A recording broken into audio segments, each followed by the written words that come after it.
Hi, I'm Chris, and thank you for joining me on this episode where we look at getting some paint and some decals down on the Calsonic R34. So to get it started off, I'm just quickly going to show you all the parts I've painted in, as you can see, white primer. Everything's had 2 coats. You can see on the back there where the bumper meets the back rear arch as such, slightly, it's not quite as flush as I hoped. But everything else, that all needs a red coating. It's all been white primer. I'll be honest, when I laid that white primer down on the body, I gave it 2 coats, and surprisingly, it laid so smooth. I don't know how I've done it. Magic. It's just laid so smooth. I didn't even need to sand it afterwards. Honestly, it was incredibly smooth. I don't know how or what, but yeah, I was really quite shocked. As you can see, everything else all primed up in white, ready to go for a lovely Nissan Flame Red colour coating. And there you see it. What a lovely colour, lovely colour. So anyway, I'm going to get started on to doing some of the decals. I made a start quickly. There's on the wing mirrors, there's 2 tiny impul decals that go on them, so I've got them done first. What I'm just doing there with the Calsonic decal for the spoiler, it's actually got 3 little nicks in it as such, where it would go under the points as such on the spoiler. Because of the carrier film that was there, I decided to nip a line into it with a fresh blade, just to make sure it went under nice and smooth, you know, and the clear carrier film didn't catch on any parts of the spoiler. Fortunately enough, it went down quite nicely. It went under the 3 sort of like prongs as such quite nicely. What I've done here is, as you can see, my tub of hot water. I've set down some Mr. Mark Setter Neo, got the decal down, and on the brush I actually had some micro set, and I was just slowly working it in, getting it into position, and as you can see here with the cotton swab, just trying to, you know, dry it off, but also trying to roll out any excess fluid from underneath, using a pointed cotton swab just here to get it under that rear spoiler, to make sure it's all down, and, you know, as I say, get all the excess fluid from underneath out and away. I will be honest, there's quite a lot of this video in sped up, purely because it was, you know, it's, for anyone who does decals, it's quite a time consuming thing, and I didn't want to make a ridiculously long video. I wanted it to be, you know, not too long, not too short, so I did have to speed quite a lot of it up. But I've just got the basics, you know, obviously getting this bit on here. I was quite happy with that replaced afterwards. I'll show you as well shortly, getting some decals down on the roof, and also some the Calsonic decals over the vents on the bonnet. Once I've managed to roll away any excess fluid as such from underneath, as you can see there with the cotton swab, I was just, you know, actually wiping it, just drying it off completely, well, as much as I could really. What I'm doing now is just picking off the decals for the roof. Luckily enough, there's only 2, and to be fair, what I do here on the roof with these 2 is pretty much the same as what I do everywhere else.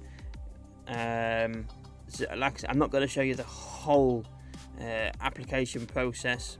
I'll just show you the roof. I'll just show you the tricky vent decals as well, and the rest. If you just imagine how it is on the roof, it's as easy as that. Like I said, I don't want to bore you with such a long video.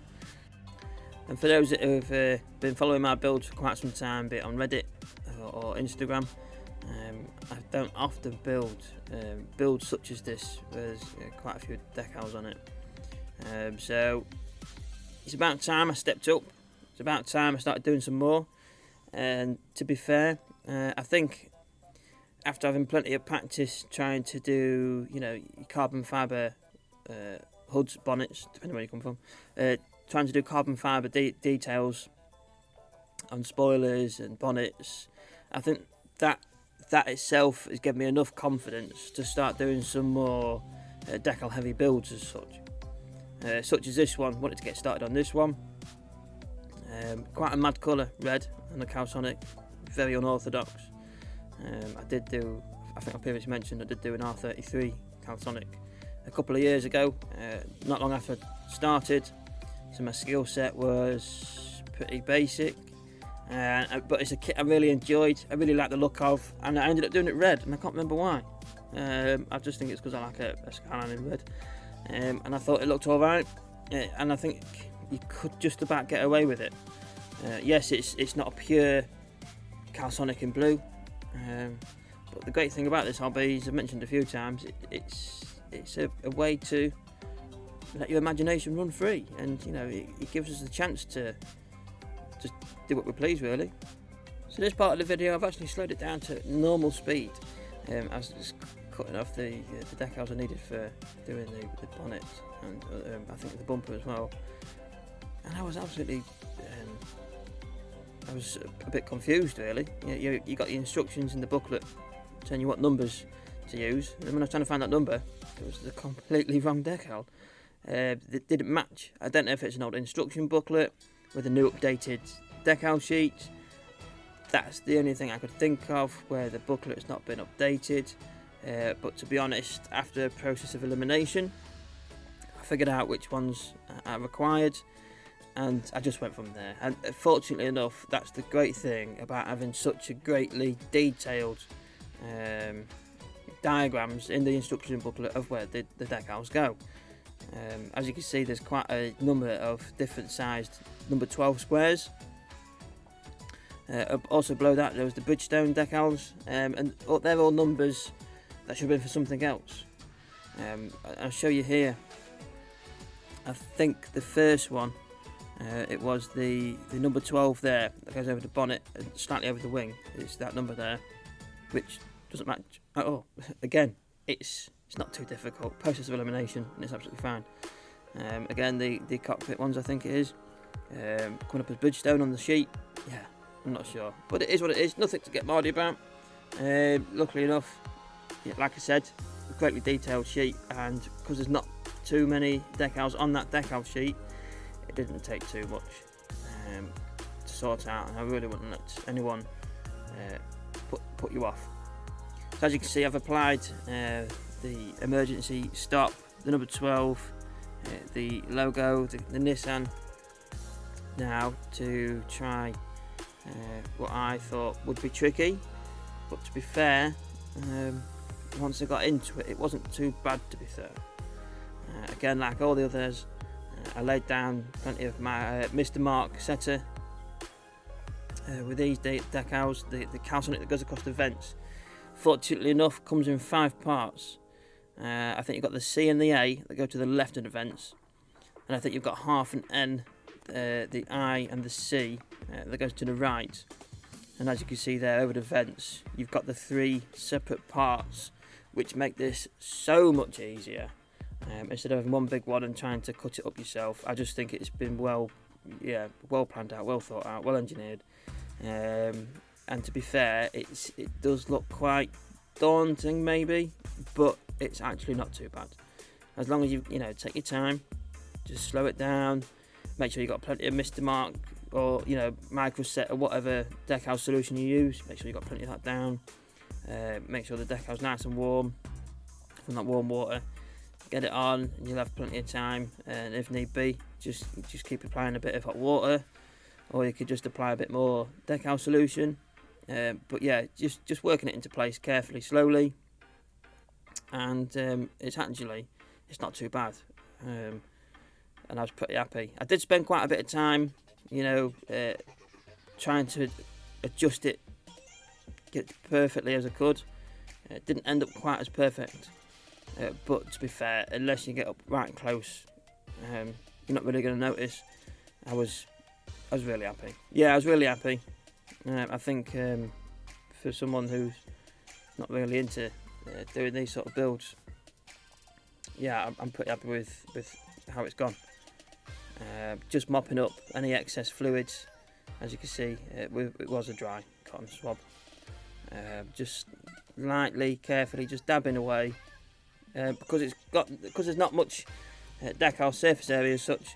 It doesn't take much to get any excess fluid from underneath, because they're only tiny little strips, So a little dab over the top, it will soon pushing the excess out, getting soaked up by the cotton swab, but giving us enough chance here, as you can see, just to slightly make those slight little tiny adjustments.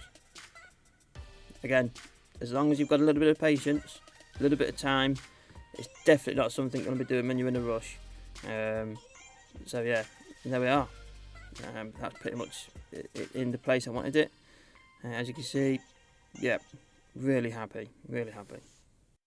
Also, if anyone wondering, I have heard of builders laying down the colour, laying down a coat of clear or two, gloss, then applying the decals themselves, then clearing over them.